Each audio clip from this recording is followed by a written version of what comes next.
ये है Maybach 62। Front headlight, projector headlight, door closing, interior, console. यहाँ पर मिलेगा आपको रिमोट, यहाँ पर मिलेगा आपको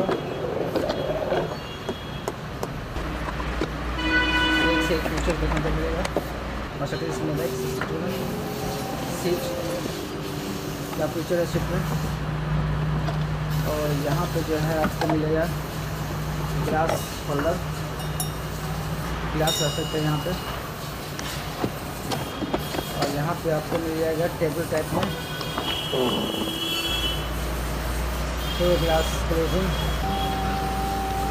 ये हो गया आपको कर्टन और इंजन स्टार्ट।